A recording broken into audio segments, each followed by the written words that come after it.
Bienvenidos a La Palabra a través de LTV, el canal de La Tribuna. En esta noche de lunes, es 27, queda solo un año para que el actual gobierno entregue el poder el próximo 27 de enero, pero ya de 2026. Bienvenidos a La Palabra en este instante. Para aprovechar el tiempo por el invitado que tenemos en esta noche, le damos la bienvenida al reconocido financista, economista, expresidente de la Comisión Nacional de Bancos y Seguros, José Luis Moncada. Bienvenido a La Palabra.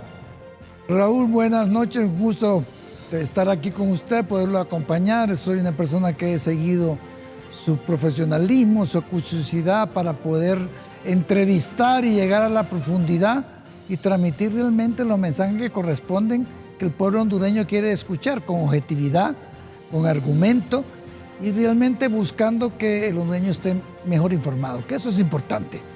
Ya, de números, usted es un hombre que conoce mucho. ¿Cuánto tiempo ya de estar estudiando usted solo números? Mire, yo de más de 40 años, la verdad que es un tema que me apasiona. Trabajé en compañías de seguros, en bancos, en la comisión de bancos, entonces me toca trabajar con eso, interpretarlos y ya últimamente solo interpreto y veo resultados. Ya eso de procesar, ya esa carpintería como que ya ese trabajo ya lo hizo. Hay mucha gente, jóvenes, profesionales hondureños que le gusta mucho la estadística, la data, la big data. Entonces, eso es interesante, la investigación.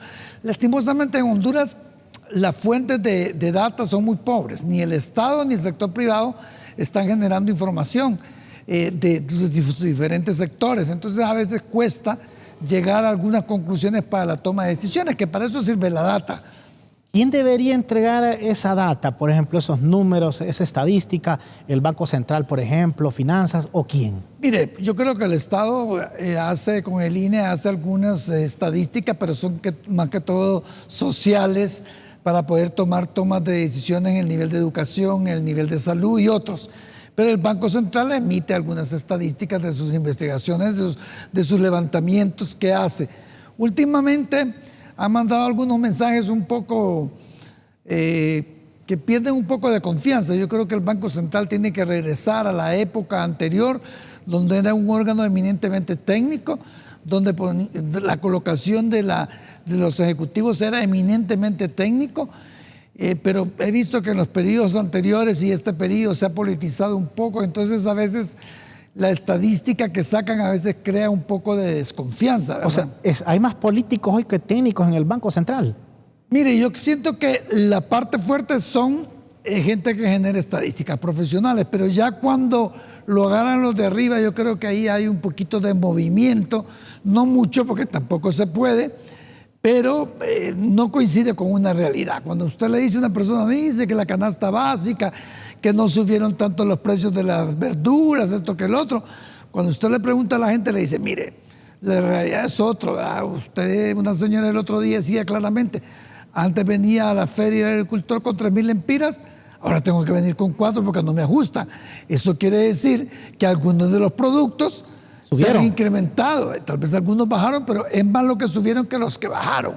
Entonces, ahí esa realidad, por mucho que le diga usted a una señora o un padre de familia que lleva sus cuentas claras, le dice, a mí esos datos no me están cuadrando, ¿verdad? Y puede ir al siguiente año con los mismos 3,000 lempiras, pero lleva menos producto. Por eso le digo, entonces, sí. Ese es un tema que, y hay veces que uno hace el análisis de profundidad y dice, no, aquí está faltando algo, ¿verdad? Entonces, ahí yo lo que pienso es que debe mantenerse el profesionalismo tanto de CEFIN, Banco Central, Comisión de Bancos y Seguros, Economía, porque esa data realmente sirve cuando es real, cuando tiene el filtro, cuando tiene la medición correcta, sirve para las tomas de decisiones, no solo del gobierno, sino que de la empresa privada, del inversionista que tiene que analizar cuánto es la demanda que hay real para que ellos puedan realmente ofertar ciertos productos, tienen que tener una realidad. Entonces, ahí es un poco que puede desviar un poco algunas orientaciones a futuros inversionistas. Y usted lo dice con propiedad porque tiene un programa que precisamente tiene que ver con números.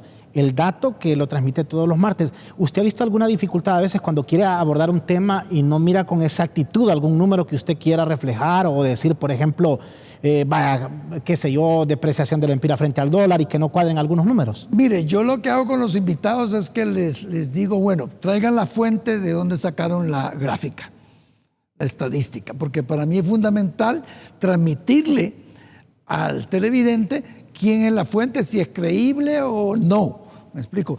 Y a veces son que los propios invitados hacen sus gráficas. Le digo, pero ¿dónde viene la fuente? Pongamos fuentes. Banco Central, Banco Mundial, ACEPAL, porque realmente a veces usted termina combinando un poco de estadística para poder reflejarle una proyección al público sobre cierto aspecto que está hablando. Sí, y la gente puede decir de qué están hablando, y es bien complicado. Le decía extra cámara, ¿por qué será que ahora la gente no se prepara tanto? No lee, y más cuando vamos a hablar de economía, que es un mundo tan extenso, hablar de números. Mire, por eso fue la intención de mi programa, porque yo me doy cuenta que la gente a veces opina sin argumentos, sin sustento, ¿verdad? Porque oyeron hay una cifra, pero no saben. Entonces mi programa lo que trata, en un lenguaje sencillo, trata que la gente realmente aprenda lo básico, lo fundamental, y que después investigue, porque no se quede con el programa, sino que ya le sembramos la necesidad. Porque mire, en este aparato podemos llegar a mucha información, pero el Internet, la mayor parte de la gente lo ocupa para redes sociales y para otras cosas, no para investigar. Pero, por ejemplo, usted ve un concepto y no lo entiende, usted puede investigarlo. Buscarlo. Ve un enunciado macroeconómico, entonces dice, bueno, esto es lo que significa es esto y fue elaborado de esta manera. Pero, desafortunadamente, hay estadísticas que dicen a nivel global que si el Internet se ocupara productivamente, propositivamente, hombre, el ser humano estuviera mejor informado, tomara mejor sus decisiones, no se expusiera a un montón de situaciones, porque las falsas noticias o la falsa información lleva a veces a que la gente se convierta en violenta, que participe en huelga, que participe en un montón de situaciones que no son la realidad. Y ahí se aprovecha otra gente para crear las noticias falsas, el fake news que usted conoce, que realmente a veces necesita una verificación. Y las redes sociales ahora son como un pilar, como un ángulo fundamental para informarse. Usted pasa bastante activo mandando información, o sea, casi no es a diario, es a cada rato. Bueno, yo trato de mandarle a ustedes, a los comunicadores, y a cierto grupo de personas amigas que sé que valorizan, valoran lo que yo les mando, información de estadísticas, de investigaciones, de noticias de última hora, porque paso metido, pendiente de todo lo que está pasando en Honduras y en el mundo. Yo a las 4:30 estoy revisando mucha información estadística, mucho periódico, porque ustedes salen y me entrevistan y yo tengo que estar, pues como generador de opinión, que tengo más de 40 años, tengo que conocer qué es lo que está pasando internamente y externamente. De hecho, hoy, creo que fue hoy, usted publicó por esta polémica que había ayer entre el presidente de Colombia con su homólogo de Estados Unidos, y usted dijo que no se equivoquen, ahora el presidente Donald Trump, algo así, sí. A la gente de Libre, le dijo eso usted. ¿Qué piensa a propósito ahora del nuevo gobierno de Estados Unidos, que ya hoy cumple una semana? Mire, yo estaba leyendo El País de España, que ya está en sus noticias, diciendo, bueno, lo que pasó con Colombia es el primer mensaje de Trump en América Latina. Y decirle, yo no estoy jugando. Si ustedes no están entendiendo cuál es la política exterior de Estados Unidos y se están confrontando a ciertas situaciones que podemos llevarlas armónicamente, yo tengo una herramienta, y la herramienta es subir aranceles. Y entonces, mire cómo reculió Petro. En una misma noche reculió en su posición, ¿verdad? Dijo, no, está bien que regresen los aviones militares y que realmente pues se den las cosas. ¿Por qué? Me imagino que los empresarios colombianos le dijeron, mire, señor presidente, usted sabe lo que nos está causando. Exportan flores, exportan petróleo y exportan café. Son los 3 productos básicos que exporta Colombia a Estados Unidos. Entonces le dice, mire, si usted le pone un 25, un 50% de arancel a las flores, Ecuador va a salir ganando, porque Ecuador ya está produciendo flores. Entonces, el importador norteamericano dice, yo no voy a pagar porque el consumidor no va a pagar eso. Me voy a ir a comprarle flores a Ecuador. Café, me voy a ir a los países centroamericanos. a comprarles café y petróleo. Le compró más a México, le compró más a Ecuador, que también exporta petróleo. ¿Cómo queda Colombia? Entonces, yo creo que las cosas hay que tomarlas con decisiones. Y ese mensaje, Raúl, es un mensaje que lo tiene que entender Honduras, lo tiene que entender directamente toda América Latina. Es decir, Trump no está jugando con ese tema. Entonces, si comienza a patalear aquí la presidenta a convertirse en una lideresa en América Latina para unir y confrontar a Donald Trump, peor nos va a ir. ¿Me explico? Peor nos va a ir. Para mí, el único tema en común que pueden tener si se reúnen los países del CELAC y tocan el tema es el respeto a los derechos humanos de los migrantes, que yo comparto. ¿Me explico? Sí. Darle los derechos, que regresen con las condiciones humanas y como corresponde. Lo que sucede es que yo entendería que una parte de la gente que están enviando de vuelta a todos nuestros países y que son los primeros, son los que están fichados por delincuencia. Y entonces al delincuente hay que tratarlo de una manera un poco diferente, ¿verdad? Después dicen, mire, que los mandan en un avión y no les dan agua y que no sé qué. Bueno, que les den agua y todo lo demás. Pero si esta gente ya pasó en una peregrinación, que se fueron, que cruzaron un río, que estuvieron 30 días en la calle, caminando, se fueron por Guatemala, por México. Entonces no son personas que por 2 horas que estén en un avión van a sufrir porque no les den un vaso de agua. Entonces, es decir, yo quiero que les respeten los derechos mínimos. Los liberales nacemos nuestra teoría, filosofía, en el respeto de los derechos humanos individuales. Y ahí está. O sea, entonces aquí en Honduras debemos entender que con este tema no es que solo fue de campaña, sino que Donald Trump no está jugando. Está jugando, y Marco Rubio tampoco, me explico. Usted lo ve en que él está haciendo sus visitas a Guatemala, El Salvador, Costa Rica, Panamá, República Dominicana. Esta es la primera visita del secretario de Estado, el nuevo secretario de Estado.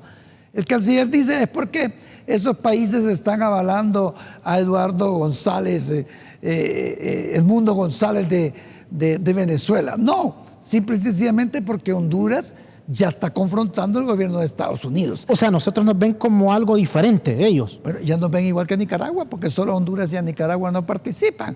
Tal vez coincide el tema de Venezuela, pero Honduras ha tenido una confrontación en la política del combate al narcotráfico al renunciar a la extradición, ¿verdad? Cuando usted está haciendo eso, usted le está diciendo a Estados Unidos que un delito transnacional, porque es un delito transnacional, que tiene medidas transnacionales, como son la extradición, que usted lo demuestra con hechos y le dice, mire, aquí están las situaciones, le estoy pidiendo que me lo mande para acá porque aquí lo vamos a juzgar. Y más aún conociendo que en Honduras el involucramiento de la policía, de las Fuerzas Armadas, de los civiles y de mucha gente, pues, y que el Ministerio Público y la Corte Suprema son muy leves, muy suaves. Mire qué ha pasado con el Ministerio Público con el caso de Carlón. ¿Verdad? Salió denunciado. Ay, él ya fue a presentar su declaración. Pero ya, se estacionó el tema. ¿Por qué no proceden? Me explico, como corresponde.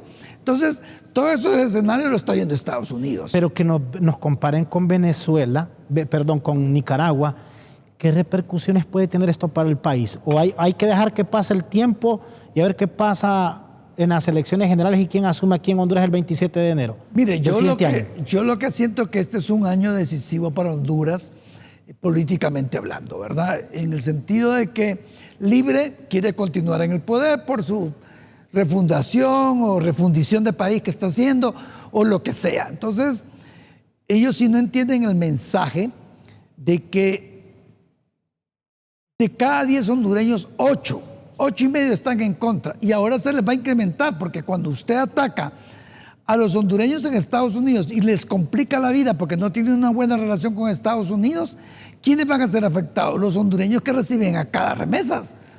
Entonces, esos hondureños que ya no van a recibir la remesa no van a votar por Libre. Van a votar por la oposición que respete una situación y que vele por el interés y beneficio, uno, de la remesa que constituye un beneficio para su familia, para el Producto Interno Bruto de Honduras, que es el 25%, y la generación de trabajo que tienen en Estados Unidos. En esa oposición está el Partido Liberal y el Partido Nacional. Exactamente. Entonces, ¿por quién van a votar? Que hay que entender el mensaje. Bueno, mire, ahí ya es una carrera definitiva de la propuesta que haga cada partido político y los precandidatos de cada uno de los dos partidos de oposición. Pero libre, yo le digo así con mucha educación, pero que sigan así. Como dicen, ¿verdad? Si el enemigo se está equivocando, déjalo que siga así. Que siga con esas torpezas y lo único que está haciendo es bajando su base electoral. O sea, Libre se está equivocando. Totalmente. Totalmente. Totalmente, porque lo que está haciendo es en contra de lo que es la generación de trabajo. Mire, cuando usted no va a extraditar, cuando usted no tiene un clima de seguridad jurídica, de seguridad ciudadana, usted no tiene inversión. Y si no hay inversión, hay desempleo. Y si ese desempleo genera violencia, robo, latrocinio y una gran cantidad de cosas. Entonces, el pueblo no quiere eso, el pueblo quiere oportunidad de trabajo. Yo escuchaba al canciller ayer o hoy decir que les van a dar una bolsa, que les van a dar un dinerito y un trabajo masivo. Y decir, ¿de dónde va a generar trabajo masivo el gobierno? Esa es buena pregunta. Porque sinceramente, más bien, ha aumentado el presupuesto de la República porque la burocracia se está consumiendo casi el 30 o más del 30% del presupuesto de la República. ¿Me explico? ¿Y a dónde los va a poner a trabajar? Si los proyectos están paralizados, si la capacidad de ejecución del año pasado fue mínima. Entonces, y por otro lado, la empresa privada más bien está perdiendo trabajo. Las maquilas se están yendo, uno está reduciendo su cantidad de trabajo, las camaroneras tienen problemas. Me explico, no hay más inversión nacional extranjera. La inversión que se quedó es reinversión. Me explico, hay 3 proyectos que se están desarrollando, que los hizo el ministro Miguel Medina, pero son proyectos pequeños, que es de una minería allá en Copán, una maquila china allá en Choloma y algo de puros en Danlí. Pero para de contar, no hay mayor inversión. Entonces, ¿qué es lo que está generando? Más pobreza. ¿Y usted cree que el pobre quiere votar a alguien que lo va a hacer más pobre? De ninguna manera. Yo pensaría que no. De ninguna manera. Entonces, por mucho que digan las estadísticas que han bajado la pobreza, que cambiaron la fórmula para que se viera diferente, es otra cosa. Como dice usted, o sea, la fórmula para medir la reducción de pobreza fue que la cambiaron, pero sí, no es que se ha reducido la pobreza. La realidad entonces es otra. Aparte, usted reduce temporalmente porque si usted calcula que la gente permanentemente le está dando 3 tipos de bonos, pero eso no le dura. Usted tiene que generar empleo, que esa gente se convierta en una generación de ingresos propios. O sea, ¿no hay reducción real de la pobreza? No hay. Y usted lo mire en la calle. Y mire, usted mira que también la capacidad de demanda del hondureño, que tiene un ingreso, que tiene salario y demás, ha bajado porque la gente ya no tiene la misma capacidad de comprar. Usted le va a preguntar a la empresa y al comercio cómo le fue, cómo le ha ido en diciembre, enero. Le dice, mire, tuvimos ventas, pero no como nosotros esperábamos. Entonces, ¿qué es lo que sucede? Que la gente ya no está importando ni materia prima ni producto terminado porque simple y sencillamente no hay demanda. ¿Y para qué va a tener usted inventarios ahí grandes si no hay demanda? Y usted sabe que las cosas se van moviendo por temporada, que el Día de la Madre, que el Día del Padre, que los estudiantes, que la Semana Santa, que esto y que aquí, que allá. Entonces todo va cambiando. Entonces la gente ve que no hay demanda y la gente va ahorrando. O dice, mire, yo ya no tengo. Una familia de ingreso de padre y madre y 3 hijos, dice, señores, no podemos, ¿va? Porque ya no da para mantener a los 3 y darle todas las condiciones, ¿va? ¿Cómo repercute esto, por ejemplo, en la depreciación del empira frente al dólar? Que vemos que cada día ya se acerca casi ya, por $1.26 el empira. O sea, ya falta poco. Ese es otro tema, porque imagínense los importadores tienen que tener más lempiras para poder comprar dólares e importar. Ese diferencial se lo van a pasar al precio final del producto. Entonces, por eso es que uno dice, pero si se ha venido depreciando la moneda y el importador y el comerciante traslada esta diferencia al precio final, ¿cómo es que el Banco Central dice que la inflación se ha mantenido y que los precios se han mantenido? No puede ser. No puede ser. Porque el importador, el intermediario, el vendedor directo no se va a quedar con esa diferencia.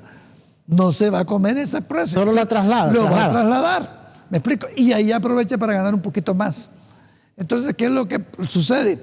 que esa es una situación real que se ha generado porque las políticas monetarias no han sido adecuadas en el sistema de bandas que debemos de tener del valor de la moneda, que teníamos que haber hecho unas microdevaluaciones más ordenaditas, más chiquitas, no venir de un solo, porque el Fondo Monetario le dice, mire, yo le estoy otorgando a usted 100, 230 millones, ¿verdad? Pero usted no me está cumpliendo. Entonces, como tienen una brecha de ingresos sustantivos para cubrir el presupuesto, corren a hacer eso, ¿verdad?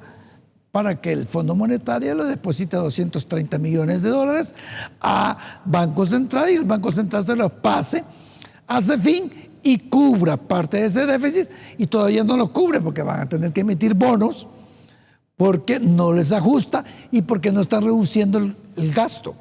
El gasto se mantiene, ¿me explico? Entonces, ahí hay un tema, y por eso le digo, ¿de dónde van a sacar plata para esa generación masiva de trabajo que dice el canciller? Por favor. O sea, ¿usted siente que el canciller solo ha emitido una versión populista al decir que van a generar trabajo? Es que mientras no me diga a mí o a los hondureños que esa generación masiva de trabajo, ¿cómo la va a hacer cuando tiene un presupuesto? Primero, no estaba aprobado el presupuesto 2025. Número dos, ¿dónde va a generar? Porque la que genera más trabajo es infraestructura. ¿Me explico? Es la que genera más trabajo y no todo el mundo viene a construir carreteras, ¿verdad? O construir escuelas, ¿verdad? No todo el mundo tiene esa capacidad. ¿Dónde va a hacer, de dónde va a sacar esa generación masiva de trabajo que él dice? Está muy bonito. Yo quisiera que me lo explicara y ojalá que tuviera la solución, porque esos hondureños que regresan, más de alguno y una cantidad sustantiva, viene con mejores condiciones de mano de obra, porque allá aprendieron a trabajar, a hacer casas, a hacer puertas, a hacer sistemas eléctricos y a hacer una cantidad de cosas que hay que explotarla y hay que traerla acá. Por otro lado, yo sé que la empresa privada está invirtiendo en construcción. Usted ve que en Tegucigalpa vienen varias torres y en San Pedro Sula también. Hay que ver si esa mano de obra se quiere meter ahí, ¿verdad? Pero es una generación del sector privado, eso le iba a decir, público. Es una combinación, sería entre el gobierno generar las condiciones, pero quien generaría este trabajo es la empresa privada, Por eso que usted me ha mencionado. Pero ellos tendrían que calcular eso, porque también hay una mano de obra acá que se necesita. Y otro sector que puede generar es la agricultura. Porque mire, ya se están quejando las cosechas de café, que no hayan quien vaya a recoger el café, porque mucha gente se fue, ¿verdad? Usted encuentra muchas aldeas y municipios que la gente se ha ido totalmente, porque muchos que se fueron primero, en vez de estar mandando remesas, están mandando traer a su gente. Dice, en vez de estarte mandando, mejor pago 10,000 al coyote para llevarte y venís aquí a producir. Pero ahora la historia está complicada. Ahora se está complicando ese proceso. Ahora, ese dinero que han enviado los hondureños, tal vez usted maneja un dato, no sé, hasta hace varios años decían que el 67% de ese dólar que ingresaba al país es consumismo y que solo un 17% aproximadamente era para construcción de vivienda. Ha mejorado, creo que ha bajado y la gente ya está más consciente. Hay mucha gente que piensa jubilarse aquí y decir, yo trabajo 20 años allá, le ayudo a mi familia, hago mi jubilación, que me vengan unos $1,500 de allá, pero ya hice mi casita acá y estoy acá. Gente que está pegada, hay otra gente que se quiere quedar allá, me explico. Pero creo que ha mejorado y usted mira cuando sale de las áreas rurales, yo que ahora ando en política, usted mira en las áreas rurales unas casitas y la gente le dice, no, es que es por la remesa. Y casitas bonitas, ¿no? Casitas bonitas y todo, con su yarda y todo lo demás, usted encuentra alrededor. Entonces yo creo que ha mejorado un poco ese tema. Ahora, él seguirá siendo durante todo este año, lo que le queda al gobierno, el tema más sensible, el tema de la migración. Mire, ese es uno de los temas realmente delicados, sobre todo el trabajo, porque el trabajo es el que realmente necesitan los hondureños para mejorar su condición de vida, para poder alimentar a su familia. Para que no se vayan. O para que no se vayan. Pero usted solo lo genera con un clima de inversión y eso no lo tenemos. Mire, cuando la presidenta estuvo en varios escenarios internacionales diciendo golpe de Estado, que no sé qué, muchos inversionistas europeos y amigos míos de Sudamérica me llamaban y me decían, José Luis, ¿y cómo estás? Porque me preguntaban, es que escuchamos a la presidenta que golpe de Estado. No, le digo, mira, ya le explico yo, pero eso es un mensaje negativo. ¿Qué empresarios quiere venir a un país donde la propia presidenta autosabotaje, porque simple y sencillamente está anunciando un golpe de Estado. No hay seguridad jurídica, no hay seguridad ciudadana. ¿Quién quiere venir a invertir en Honduras? Y usted dice que anda en política. Permítanos, José Luis Moncada, hacer una breve pausa aquí en la palabra, porque es interesante. Él dice que está recorriendo los municipios de Francisco Morazán. Ya vamos a hablar un poco de este tema. Ya volvemos aquí en La Palabra.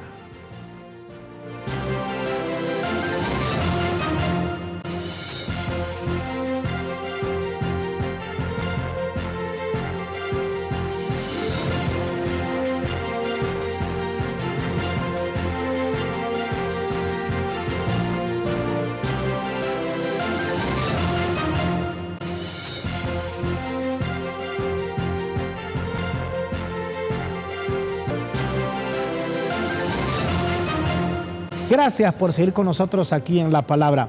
Usted me dice que anda en política. Bueno, de hecho, tiene una casilla usted de privilegio. Bueno, sí. Voy en la casilla 4 del Movimiento Justo por el Cambio con Jorge Calix. Ahí voy de candidato a diputado, casilla 4. Mi suplente es Carlos Girón, un muchacho ingeniero civil de 39, 40 años. Y estamos trabajando precisamente en el Distrito 4. Pero igual estamos visitando los municipios de Francisco Morazán, los 28 municipios, para poder atraer el voto.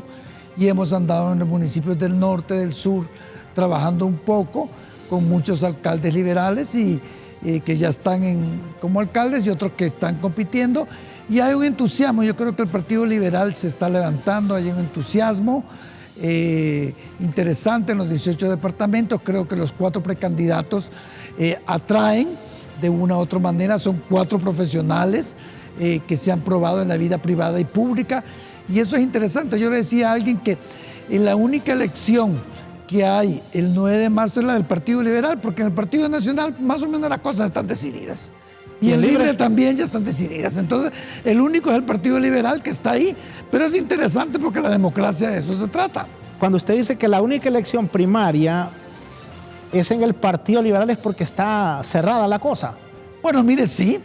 Yo creo que tenemos una situación bastante cercana entre lo que es Jorge Calix y Salvador Narrala, ¿verdad? Los dos son buenos candidatos.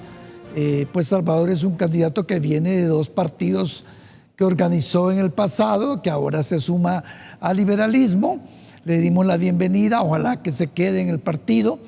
Y es una persona que tiene bastante popularidad, está en proceso de estructurar su base, su estructura a nivel nacional y demás. Y Jorge es un joven de 39 años, va a cumplir 40, que ya fue liberal, que se nos desvió un poquito ahí con Libre, pero que ha regresado al Partido Liberal, que tiene una estructura en los 18 departamentos que la apoya y ha levantado realmente esa simpatía de los jóvenes y ese mensaje político directo de las cosas, ¿verdad? Yo creo que ese tema generacional, porque el mayor peso electoral está en los jóvenes, y entonces los jóvenes se identifican con otros jóvenes. De hecho, casi son 600,000 los nuevos votantes. Eso al 9 de marzo. Eso implica que son jóvenes. Al 9 de marzo, sí, porque pero a noviembre van a haber 800,000, van a haber 200,000 más. Estamos hablando de prácticamente jóvenes que votan por primera vez, o sea, que ya están aptos para ir a la urna. Yo creo que la gente se identifica con los jóvenes. No estoy menospreciando a gente mayor. Salvador tiene 72 años, una persona inteligente y todo lo demás, pero la edad es un elemento, una variable que juega un papel muy importante entre lo que es el electorado. Entonces, el mensaje de Jorge va dirigido a los jóvenes y cada quien ha organizado sus planillas de una manera muy particular. Jorge, muy particular, ha hecho unos mix muy interesantes entre gente joven, mediana, mayor, gente de Libre que se ha venido para acá, con liberales tradicionales, que es mi caso, y Salvador, pues su gente de PCH y con algunos liberales que lo apoyan. Yo creo que es interesante. Yo no menosprecio a Maribel Espinosa, que es una excelente candidata, una abogada, pero que frente a estos otros 2 candidatos pues se ha quedado un poco atrás. Y Luis Zelaya, que entra por último, él había dicho que no iba a participar, entra a participar, pero que ya ha tenido una trayectoria que no necesariamente le ha abonado o ha tenido la simpatía que él ha esperado, pero tiene su nicho electoral. Bueno, pero no nos engañemos. Aquí la disputa en la elección primaria va a estar entre Jorge Cálix y Salvador Narrala, por lo que uno mira y por lo que escucha. Efectivamente, eso es lo que se va a dar y yo creo que los dos tienen bonita oportunidad. Yo estoy abogando porque aparte de ser candidato a diputado en la casilla 4, también soy autoridad del partido.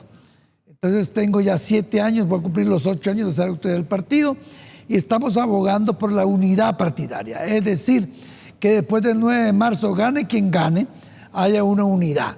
Y yo estoy apelando, dialogo mucho con Salvador, dialogo mucho con Jorge, a que realmente se superen cualquier situación particular desde el 9 de marzo, que piensen en el país, que lo que el país necesita es que la oposición vuelva al poder y que el Partido Liberal es la oportunidad del Partido Liberal 2025. ¿Por qué, Raúl? Porque el Partido Nacional trae una trayectoria de desgaste, situaciones particulares que han tenido, y Libre en menos de 3 años que están ajustando el día de hoy, pues se ha desgastado, ha incumplido casi todas sus promesas. Es un gobierno que piensa más partidariamente, no en los beneficios de la mayoría de los hondureños. Es una agenda de partido, no una agenda de país. Hay temas tan importantes, económicos y todo, que yo creo que se pierden, ¿verdad? Aquí es más interesante construir una cancha de fútbol que mejorar escuelas o dotar de medicinas un centro de salud. A mí me parece irónico que la presidenta todas las semanas anda inaugurando 35 millones de una cancha de fútbol y en ese mismo municipio no hay medicinas. Como le digo, no estoy en contra del deporte, pero primero la vida. Independientemente de que tenga su agenda que va a construir 8 hospitales, pero en el ínterin la gente se está muriendo, la gente no va a esperar que estén 8 hospitales.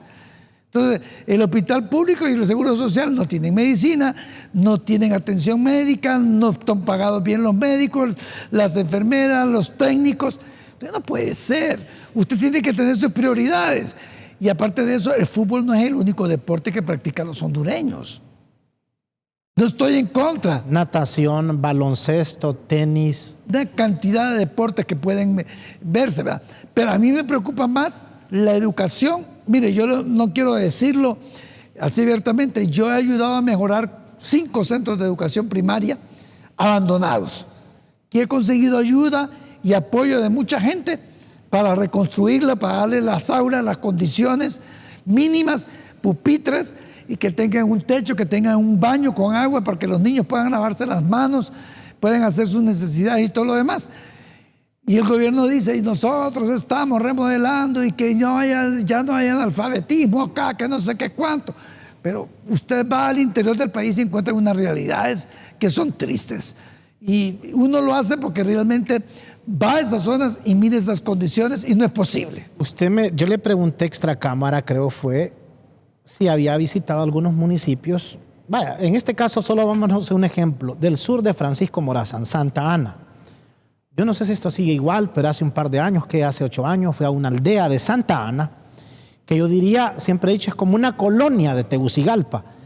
Y ahí hay casas en donde el fogón no lo encienden. El fuego usted lo va a ver apagado porque no tienen nada que comer.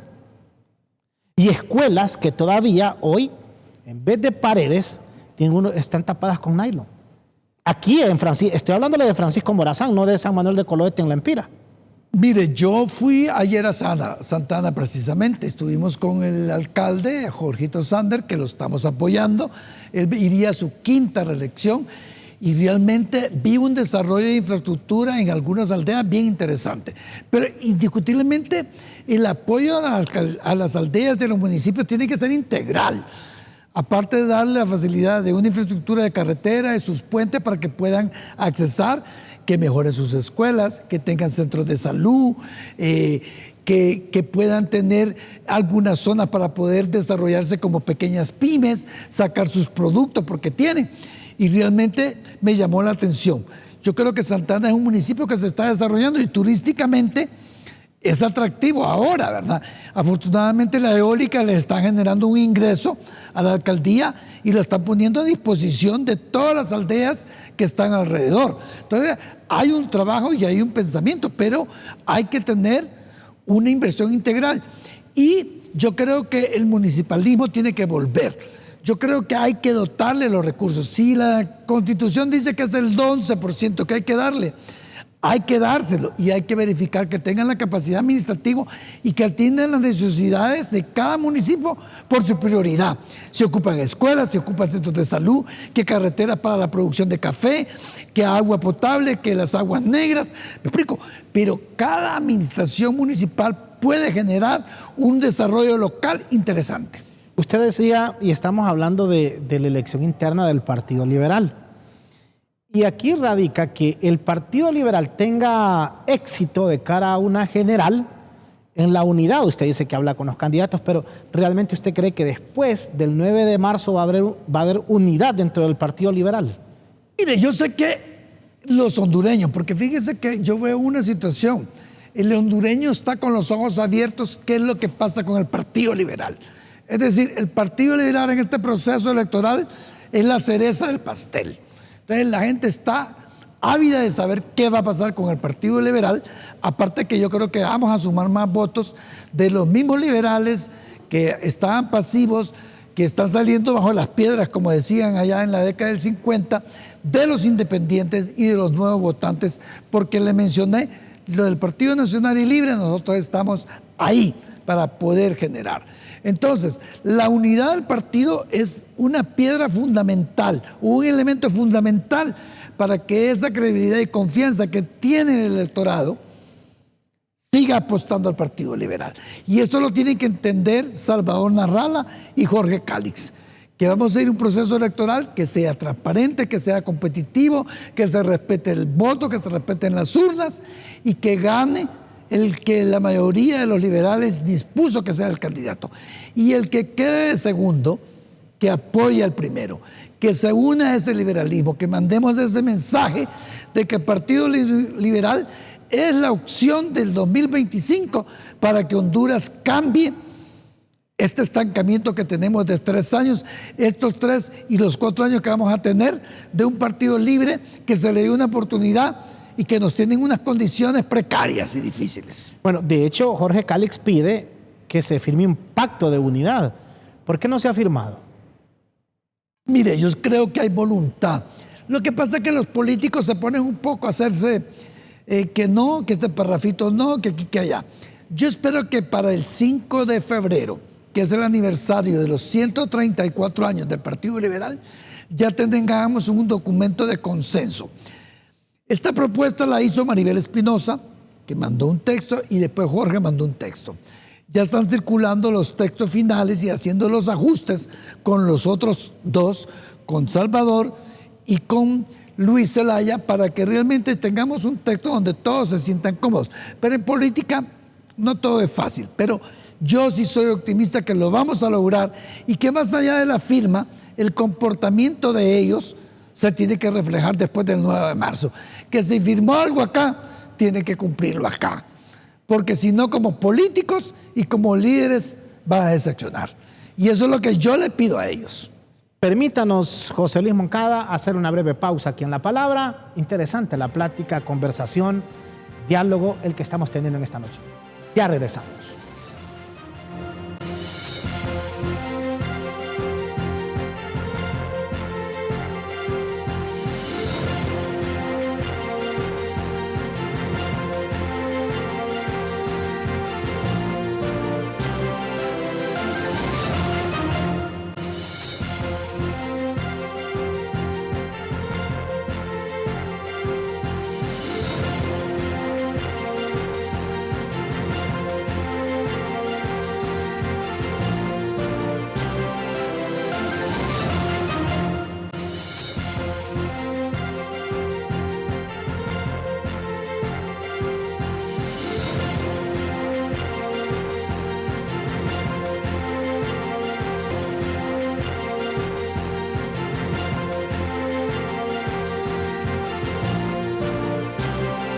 Gracias por seguir con nosotros aquí en La Palabra. Estamos conversando con el aspirante, precandidato a diputado por Francisco Morazán, por uno de los departamentos más complicados, Francisco Morazán. Aquí son 23 y muchos dicen que es más complicado pasar de una primaria que ya ser diputado en una general.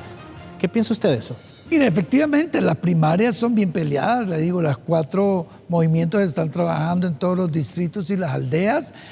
Afortunadamente, pues yo ya tengo 40, usted lo conoce perfectamente, de estar en los medios de comunicación, de ser un referente de información, de noticias, de los temas. La gente me conoce por el programa, alguna gente por política, y estoy teniendo una aceptación bien interesante en todos los segmentos de la población. Vamos a seguir trabajando porque sí quiero tener esa satisfacción que en esta etapa de mi vida, que ya fui funcionario público y empresario, trabajé en la empresa privada, me quiero sentir cómo la gente me mide y compartir todo mi aprendizaje y toda mi experiencia, poderla aportar a un Congreso de la República, porque sí se ocupa realmente un Congreso con mayor sustancia. Bueno, de hecho, si usted participa y quiere ser diputado, me imagino que tiene en mente algún proyecto. ¿En qué temas o iniciativas o proyectos de ley ha pensado usted? Mire, Raúl, yo en el Congreso tengo varias iniciativas, pero tenemos que ver los escenarios. Sí. Si el Partido Liberal gana la presidencia y gana el Congreso, pues me voy a sentir afortunado de poder desarrollar todos mis proyectos, porque lamentablemente el reglamento del Congreso es un poco así. Pero si no, uno queda ahí. En la oposición poco se puede hacer. Poco se puede hacer, pero lo vamos a hacer. Yo en oposición soy a veces hasta más beligerante. Yo soy una persona combativa que enfrento las cosas. Pero, por ejemplo... Pero si gana, ¿cuáles serían sus mire, proyectos? Yo pienso que crear y revisar las leyes que pueden crear condiciones en Honduras para generar más trabajo. Y ese es un tema de inversión, código laboral, en tema económico, en tema de la seguridad jurídica, en mejorar las condiciones de la Empresa Nacional de Energía Eléctrica, porque es un tema, el costo de la energía es una variable constante en cualquier inversionista, y si no se mejora, nadie viene aquí porque el costo de energía es muy alto. Entonces, hay varias leyes que yo quiero retomar y hacer las prácticas y que sean eficientes para crear una condición de atracción de inversión que genera trabajo. Que esos hondureños, esos jóvenes que se gradúan en la universidad, que trabajan sus madres y sus padres con mucho trabajo y diario para poder pagar una universidad privada o que los mandan a la pública y todo lo demás, tengan una oportunidad de poder trabajar porque vinieron más empresas. ¿Ese trabajo no lo están haciendo los diputados? No. Es que mire, para que usted tenga mayor inversión, usted tiene que tener unas condiciones de legislación en varios temas para que usted pueda traer. Y este gobierno ha hecho lo contrario. Cuando usted deroga la ley del trabajo por hora, ¿qué es lo que hizo? Quitarle oportunidad a los jóvenes y a las madres de familia que trabajara. Que se había que hacer el ajuste, se hace el ajuste. Que se había que supervisar al empresario, se supervisa al empresario para darle los beneficios parciales. Pero usted no le puede quitar esa oportunidad. ¿Es un error entonces quitar esta ley de empleo por hora? Error garrafal. El otro error es derogar la ley de protección, el marco de protección a la seguridad social, porque la ley tenía esos defectos, hubiera hecho los ajustes, porque el hondureño y el inversionista quiere saber cuánto le va a costar la seguridad social. Mire, muchos hondureños no trabajan motivados porque no saben qué va a pasar en su vida. Prefiere ser funcionario público y robar y poner un negocito, porque no sabe cómo se va a jubilar. Entonces, esas leyes hay que revisarlas y crear todas las condiciones. El otro tema que a mí me interesa es el tema fiscal. Usted tiene que revisar toda la política de impositiva del país. No esa ley de justicia tributaria, reivindicadora y acusando a 10 familias y no sé qué cuánto. Usted no tiene que atacar al que genera riqueza y al que genera trabajo. Tiene que crearle condiciones, obligarlo a que pague sus impuestos y que genere trabajo, pero no quitarle condiciones competitivas. Hoy por hoy sigue siendo la empresa privada la que genera trabajo. ¿Y la que genera impuestos? ¿Quién genera impuestos? Son ellos, ¿va? Entonces usted tiene que segmentar los impuestos por los sectores. A los pymes bajarle los impuestos, generarle unas condiciones, quitarle impuestos, por ejemplo, el costo de energía. Costo de energía más barato para el pyme, para la industria pequeña y todo lo demás, que usted crea realmente todas unas condiciones para que todos los niveles de la economía se puedan integrar, pero no con iguales demandas y cargas, sino que con cargas de acuerdo a sus capacidades. Porque usted ahoga a un pymes cuando le pone energía cara, cuando le pone impuestos igual al grande. No puede. Usted tiene que hacer algo de ajustar a cada nivel para que pueda integrarse, que esa economía informal se formalice para que pueda integrarse a la economía.